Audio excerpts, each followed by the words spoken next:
अब हम बात करते हैं सर्वांग समता की। सर्वांग समता क्या होती है, उसके लिए हम लोग कुछ छोटी सी चीज से चलेंगे, यानी कि बिल्कुल बेसिक से चलेंगे, क्योंकि पहली बार हम सर्वांग समता पढ़ रहे हैं और फिर हम त्रिभुजों के ऊपर बात करेंगे। यानी कि जो हमारा टॉपिक है वो तो त्रिभुजों की सर्वांग समता है, लेकिन पहले हम कुछ अदर ऑब्जेक्ट्स की बात कर ले, फिर त्रिभुजों की तरफ चलते हैं।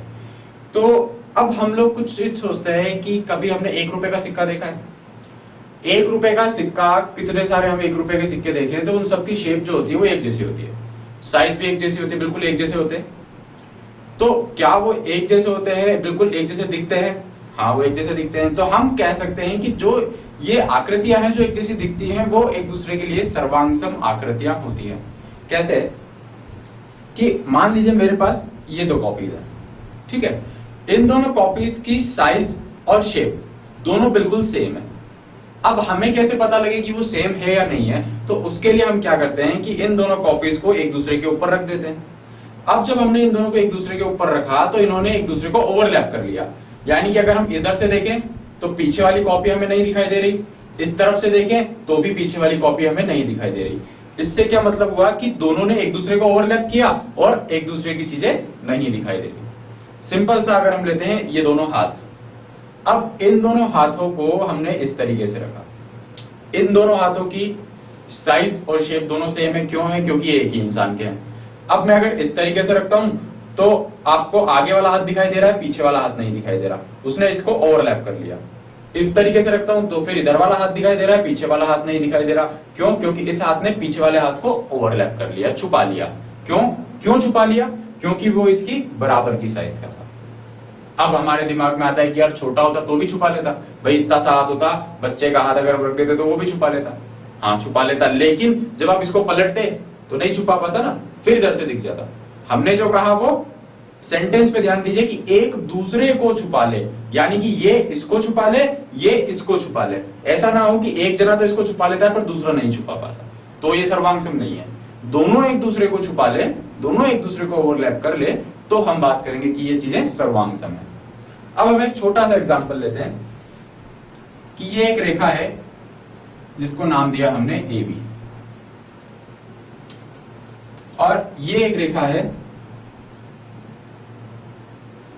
CD, रेखाखंड है।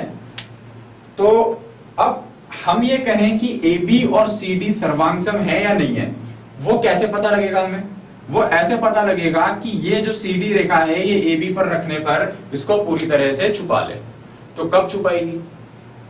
देखिए, अगर हमने कहा कि ये है 3 सेंटीमीटर की और ये है 4 सेंटीमीटर की, अगर CD रेखा जो है वो 4 सेंटीमीटर की है तो 4 सेंटीमीटर होने पर तो क्या होगा, इसको आगे तो यहां तक तो आ जाएगी, लेकिन थोड़ी सी आगे बाहर निकल जाएगी, नहीं छुपा पाएगी ना। तो क्या हो गया, बाहर निकल रही है, ओवरलैप कर रही है। यानी कि अगर 2 रेखाखंड हैं जिनकी लंबाइयां अलग अलग हैं तो वो एक दूसरे के लिए सर्वांगसम नहीं हो सकते। लेकिन अगर ये 3 सेंटीमीटर होता तो आप इसको इस पर रख पाते और दोनों एक दूसरे को ओवरलैप कर लेते, यानी कि 2 रेखाखंड जिनकी लंबाइयां समान हो वो एक दूसरे के लिए सर्वांगसम यानी कॉन्ग्रुएंट होते हैं। ये बात हुई आपके लिए एक रेखाखंड की। सेम चीज आप एक कोण में लगा सकते हैं। कैसे लगा सकते हैं? आपने ये एक कोण बनाया 30 डिग्री का और आपने ये भी एक कोण बनाया 30 डिग्री का। अब देखिए, ये दोनों जो आकृतियां हैं इसमें ये कोण इस बिंदु यानी O से निकल रहा है और ये जो है ये P से निकल रहा है।